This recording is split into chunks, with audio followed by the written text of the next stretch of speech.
এত সুন্দর ব্যবস্থাপনায় কোরআন সুন্নাহ থেকে কিছু কথা বলবার এবং শুনবার জন্য তৌফিক দান করেছেন।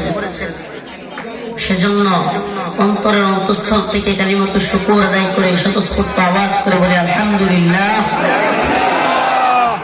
হে প্রিয় মুসলিম উম্মাহ যুবকেরা, আজ যেখানে যাচ্ছি শত শত যুবক আমাদের জন্য বাদ ভাঙা স্রোতের মতো চলে আসতেছে, কিন্তু অবাক করার মতো বিষয় হলো এই স্রোত, এই চেতনা, এই জজবা যেন প্যান্ডেলের মধ্যে সীমাবদ্ধ হয়ে যাচ্ছে।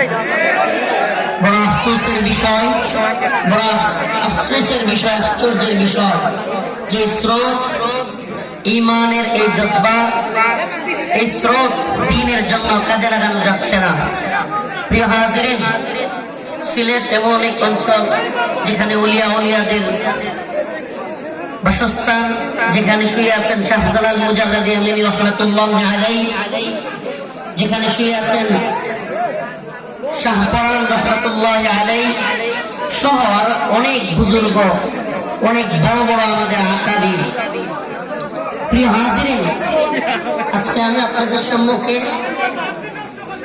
আল্লাহ পাক রব্বুল আলামিনের পক্ষ থেকে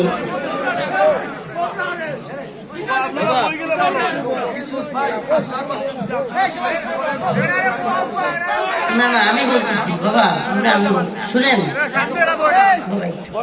এখানে ছোট্ট একটা জায়গা, শুনেন, এখানে আসলে যদি কিছু বলে কিছু করার মতো সিচুয়েশন থাকতো তাহলে আমরা বলতাম, কিন্তু আমরা যখন দেখছি যে এখানে আসলে এত লোক বসানোর জায়গাটা সম্ভব না, তখন আর আমি কাউকে কিছু বলতেছি না। অতএব নিজ নিজ দায়িত্বে দয়া করে যে যেভাবে দেখতেছেন শুনতেছেন কিছু সময় দিব, অল্প সময় কথা বলবো, বেশি সময় দেওয়ার মতো সুযোগ নেই। অতএব এই অল্প সময় চিল্লা পাল্লা না করে একটু ধৈর্য সহকারে শুনবেন। কয়েকটা কথা বলে ইনশাআল্লাহ বিদায় দেবো আপনাদের কাছ থেকে। আর যারা একটু লম্বা আছেন তাদের রিকোয়েস্ট যে একটু পিছনে চলে গিয়ে যারা একটু আছে তাদেরকে সুযোগ করে দেন, এটা আপনাদের প্রতি রিকোয়েস্ট। আর যারা বসতে পারেন বসেন, আর যারা দাঁড়ায় আছেন দাঁড়ায় থাকেন। যারা দাঁড়ায় আছে তাদেরকে বসতে বলার আর দরকার নেই, কারণ বসার মতো অবস্থান নাই। আল্লাহ পাক বোঝার তৌফিক দান করুন। আরো জোরে বলে না আমি।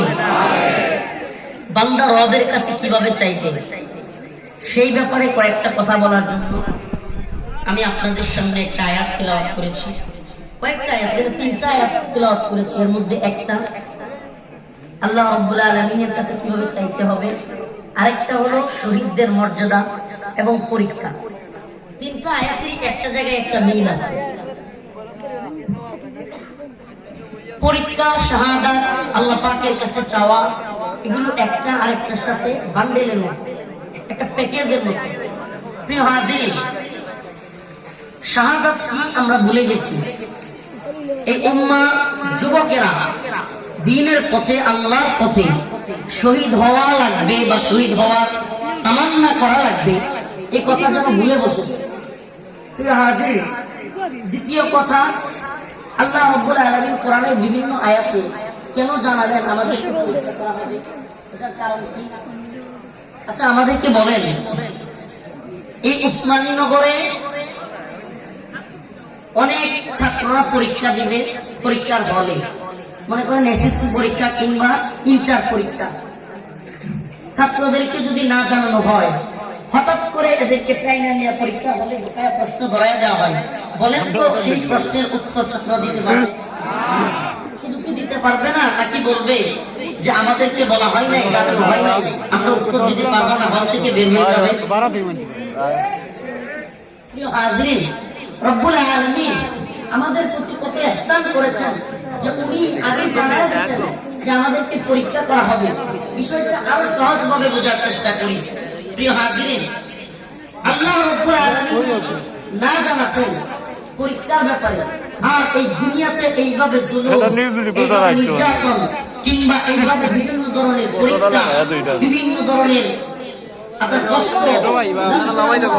মানুষকে ফেলে দিতেন, আর কোনো কিছু না বলতেন, তাহলে মানুষ ভাবতো আল্লাহ পাক আমাদের প্রতি ইনসাফ করেছেন।